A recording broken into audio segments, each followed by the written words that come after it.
So, I saw Wonder Woman, and for the most part, I really enjoyed it. As the film was going along, it was charming, it was fun, the action was great, Diana as a character was fantastic, and the World War I setting was really engrossing. It was going really well, getting better and better as it went on, but then the third act happened, and it kind of killed the momentum.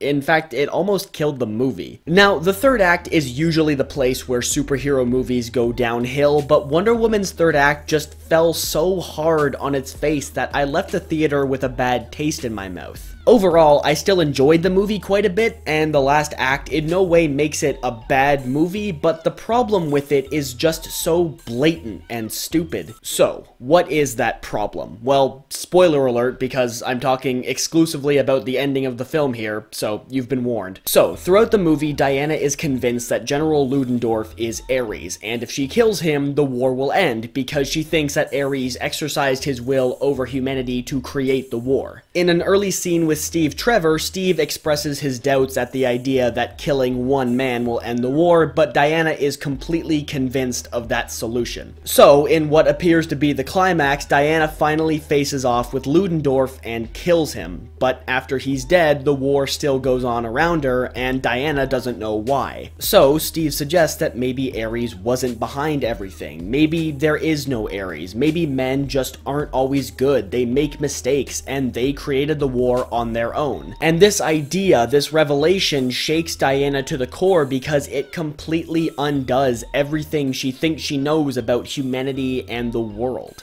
So, there's one last warehouse full of this poison, and Steve says they need to destroy it, but Diana is so broken by the idea that Ares might not even exist that she refuses to go with him. So at this point, you would expect a final assault on the warehouse, the poison would be destroyed, Steve would die for the sake of tragedy and drama, and the story would wrap up with the war coming to an end. And the final conflict would come from Diana putting her personal beliefs aside and embracing the role of a hero, and accepting a more complex worldview. That ending would have been something of a subversion of your average superhero movie by ignoring the idea that defeating one bad guy just solves everything. And we would understand why Diana became disillusioned with humanity for so long after seeing the horrors of war and facing such a personal tragedy. What a mature, interesting, and clever way to end your film, and what a good way of setting up Diana as we meet her in Batman v Superman.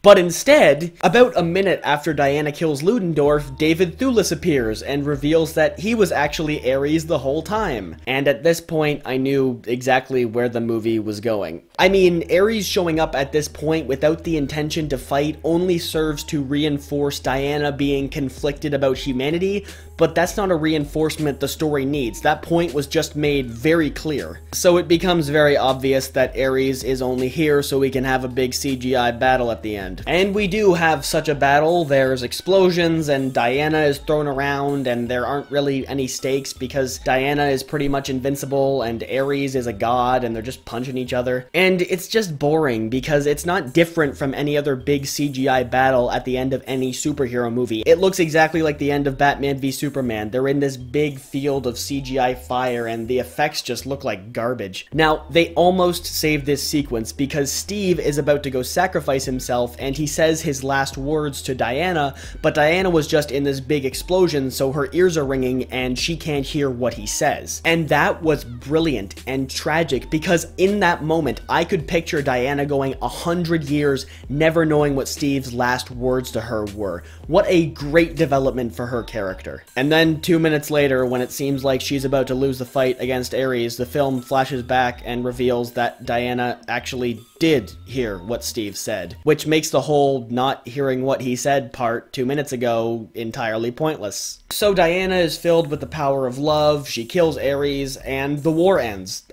I'm not even joking. Everyone stops fighting, I'm pretty sure Diana's Native American friend hugs a German soldier, and then we cut back to London, and the war is over, everyone is celebrating. And then the movie ends on this terrible shot of Wonder Woman jumping straight towards the camera. That's not the point. The point is, Wonder Woman's third act is so bad bad because it completely destroys the final ideas that would have made the film truly great. I don't hate it because it's just a big CGI battle and we've seen that before. I hate it because the alternative was right there in front of them and then they did the CGI battle anyway. We're told that men are just flawed creatures and that the solution to things like war just aren't as simple as we'd like them to be. But then Diana kills the bad guy and the war ends. They present a tragedy that Diana would have to deal with for the rest of her life, possibly forever, and then they reveal that it was just a misdirect for a dramatic reveal 2 minutes later. Presenting such fascinating ideas and then completely undoing them was a huge mistake. So, while the rest of Wonder Woman is a really solid superhero movie, the choices made to wrap up the story really bothered me. And I can't even say that it was a matter of missed opportunities because the opportunities are actually implemented into the story and then immediately canceled out by something really generic. The problem with Wonder Woman's ending is that it has the setup for a really great ending, and then the actual ending happens and it's boring and average. So now Wonder Woman isn't the amazing game changer I wanted it to be, it's just the latest in a long line of average superhero movies with promising beginnings and disappointing endings. And that's unfortunate because I wanted this film to be so much more than that, and it's